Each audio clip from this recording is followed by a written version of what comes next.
આ ફેસબુક લાઈવના માધ્યમથી ગુજરાતના 54 લાખ ખેડૂતો તેમજ 55 લાખ દલિત મિત્રોને અમે એ માહિતી આપવા માંગીએ છીએ કે છેલ્લા 3-4 દિવસથી અમરેલીમાં જે નાટકીય રીતે ભારતીય જનતા પાર્ટીના તાલુકા પ્રમુખ દ્વારા જે સીન કરવામાં આવે છે, કોઈપણ જાતની ભૂલ વગર ગુજરાતના ખેડૂતો, અમરેલીના લાલાવદરના ખેડૂતો 31 ઓક્ટોબરના રોજ સુદામડા ગામે આયોજિત કિસાન મહાપંચાયતમાં કિસાનના હકના અધિકાર માટેની વાત થઈ રહી હતી આમ આદમી પાર્ટી દ્વારા, એ પંચાયતને અટેન્ડ કરવા માટે આવ્યા ફક્ત આટલી વાત માટે.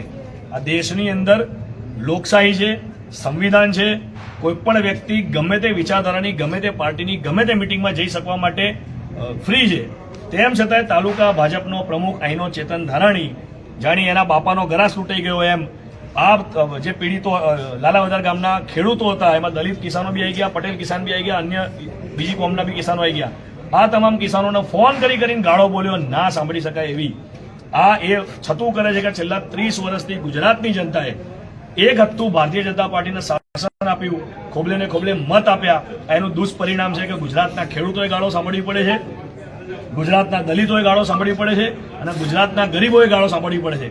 કારણ ભારતીય જનતા પાર્ટીના રાજમાં આ બધા નેતા છાટકા અને મલાઈદાર અને પૈસાવાળા બની ગયા છે, જાડી ચામડીના સાંડ બની ગયા છે, જેથી એમને કોઈનો ભય નથી રહ્યો, કોઈની બીક નથી રહી.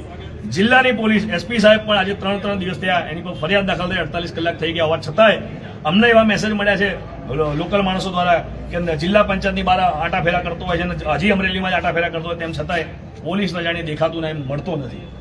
તમે ને મેં સામાન્ય પરિવારના માણસે નાનું બી ક્રાઇમ કર્યું હોય તો 2 ગણતરીના કલાકમાં આપણને ઉઠાઈને લાઈન મારી ઢોર બનાવી દે આપણને.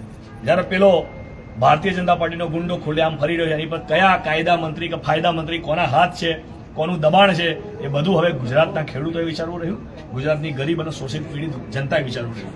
આપના માધ્યમથી અમે આપને જાણ કરીએ કે અત્યારે અમે અમરેલીના એસપીને મળવા આવ્યા હતા, 5 વાગ્યાના મહેનત કરતા હતા, અત્યારે 10 વાગે ડીવાયએસપી સાહેબ મળ્યા છે.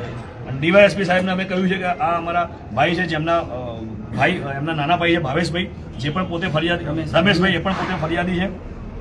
રમેશભાઈ બપોરના 12 વાગ્યાના ગાયબ છે અમરેલીમાંથી. એમનું અપહરણ થયું છે કે ઘરેથી કયા વગર ચાલી ગયા છે કે પછી ડરના માર્યા ક્યાંક જતા રહે છે, કોઈને ખબર નથી. પરિવાર બિચારું ડરના ઓથામાં છે, ગભરેલું છે, ચિંતિત છે. એક એ મુદ્દે બી અમે સાહેબને મળ્યા. બીજું પેલો જે બહાર ખુલ્લેઆમ ફરે છે એ ક્યારે પકડાશે, જ્યાં સુધી એ બહાર છે ત્યાં સુધી તમામ પીડિત પરિવારો ડરના ઓથામાં રહેશે કે પૈસાવાળો છે, સુખી સંપન્ન છે, ભારતીય જનતા પાર્ટીનો મોટો નેતા છે, એની સરકાર છે એટલે ડર હોય. અને બીજું એને તાત્કાલિક પકડવામાં આવે, આમના ભાઈને તત્કાલ શોધી લેવામાં આવે. અને જેમ અમરેલીની પોલીસ બદનામ થઈ હતી પાયલ ગોટીના વરઘોડા કાંડ વખતે, એ પાયલ ગોટીના વરઘોડા જે કાંડમાં પોલીસ બદનામ થઈ હતી, પોલીસ પોતાની ઇમેજ ધોવા માટે આનો પણ આખા અમરેલી પંથકમાં વરઘોડો નીકળે, આ ડિમાન્ડ અત્યારે અમે ડીવાયએસપી સાહેબને કહ્યું છે. એમાંથી એમને એમની સુરક્ષા માટે આશ્વસ્ત કર્યા છે, એમને ભયને શોધવા માટે ચક્રો ગતિમાન કર્યા છે.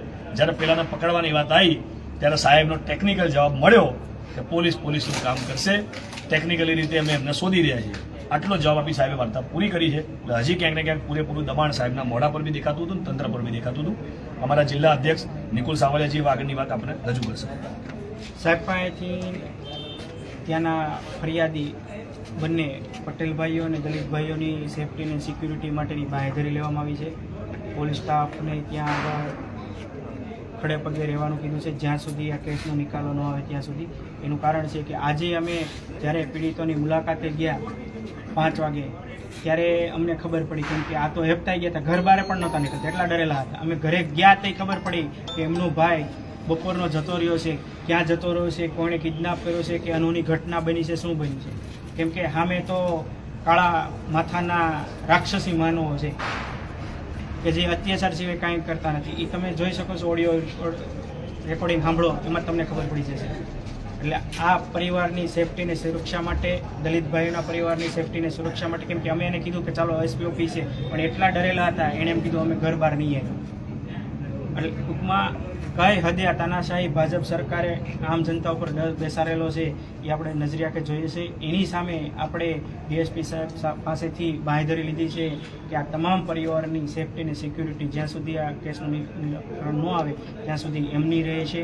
એણે મીડિયા સામે કબૂલ્યું છે, એટલે આપણે આશા રાખીએ કે એની જુબાન ઉપર ખરે ઉતરે. સાથે સાથે તમામ ગુજરાતના ખેડૂત 30-32 વર્ષથી સહન કરતા હોય છે. હવે એક જનહિતનું કામ